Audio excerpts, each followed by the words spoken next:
90%. That is the single number that explains why what happened last night changed everything about this war. 90% of all Iranian oil exports move through one island, one 5-mile stretch of coral rock sitting 15 miles off the Iranian coast. Its name is Kharg Island, and last night the United States bombed it. Not the oil infrastructure, not the pipelines, not the 18 million barrels of crude sitting in storage tanks waiting to be loaded onto supertankers, the military targets, the air defense facility, the Joshan Sea Base, the airport control tower, the helicopter hangar. More than 15 explosions were reported across the island, according to Iran's own Fars news agency. Thick black smoke rose from the island and was visible from the Iranian mainland. And then Donald Trump posted at 11 o'clock at night and wrote words that every oil trader on earth read before sunrise.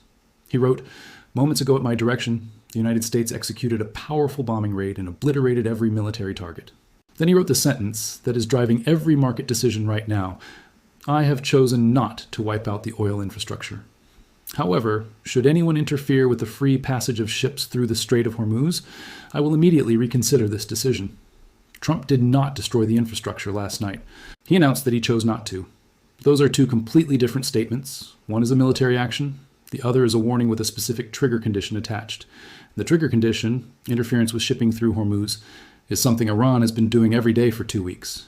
The last time Kharg Island came under sustained attack was 1984. During the Iran-Iraq War, Saddam Hussein's Air Force conducted bombing raids. Iranian oil exports collapsed by 72% within 30 days. Iran's economy entered a crisis from which it did not recover for years. A 1984 declassified CIA report described the island's oil facilities as the most vital part of Iran's entire petroleum system. That was 1984, when Iran exported 2 million barrels per day. Today, Iran exports approximately 1.1 to 1.5 million barrels, primarily through Kharg. Multiple very large crude oil tankers were loading at Kharg as recently as this past Wednesday, according to satellite imagery.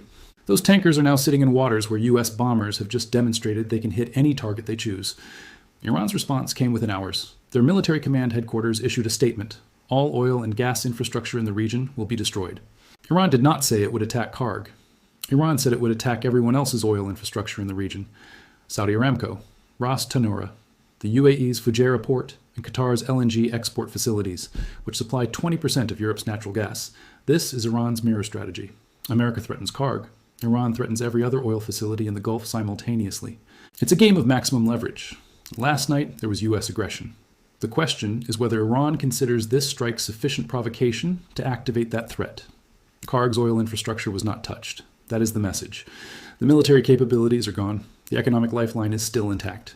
The world is now watching whether Iran blinks, escalates, or finds a third option that nobody in Washington has modeled yet. Here's the financial calculation that no other channel is running right now, and it changes the entire picture of what Trump's decision actually cost. Start with the number that matters most to the global economy. The IEA published its March 2026 oil market report this week. The headline finding was this: the war in the Middle East is creating the largest supply disruption in the history of the global oil market.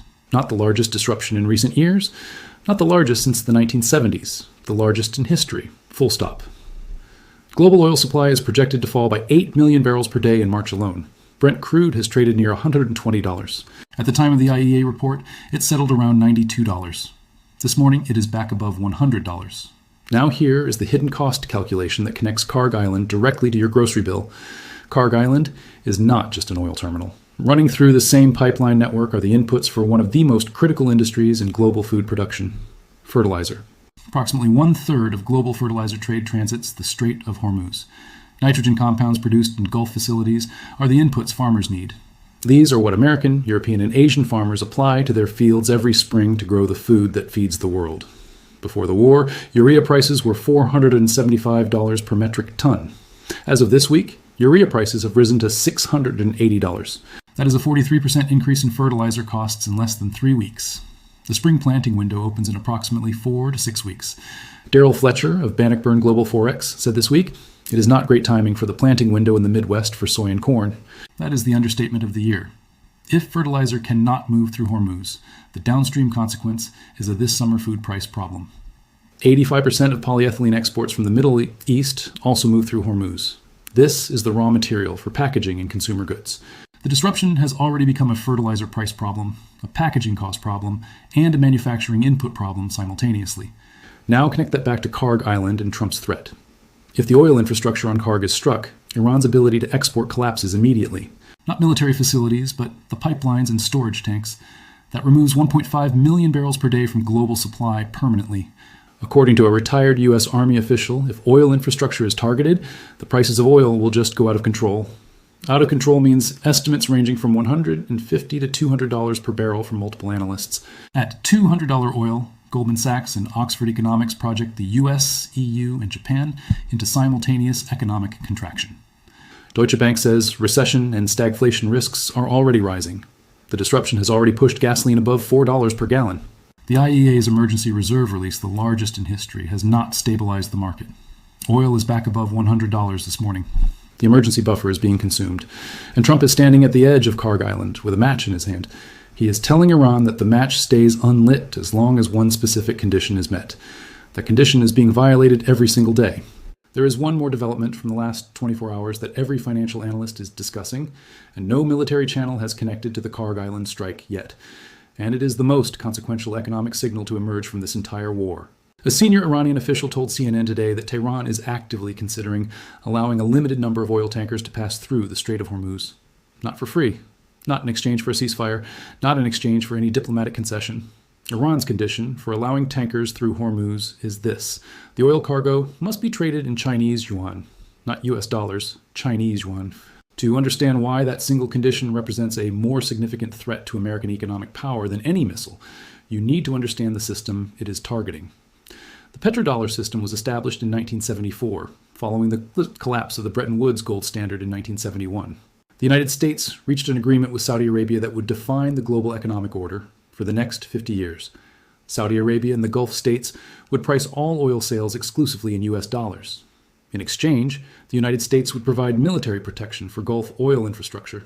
Every country on Earth that needed to import oil, which is every country on Earth, needed to hold US dollars to buy it.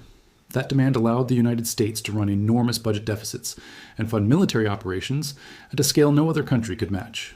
The petrodollar system is the single most important source of American financial dominance. It is more important than any military base.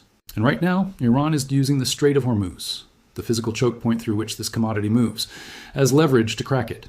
China has been attempting to buy Saudi oil in yuan for years. Saudi Arabia has refused every time because the dollar remains the world's reserve. But here is what changes that calculation.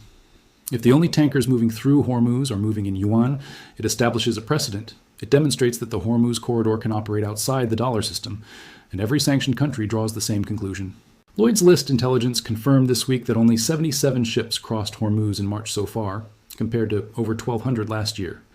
The ships that are moving through are primarily Chinese-flagged vessels because Iran has specifically exempted Chinese cargo from its blockade orders.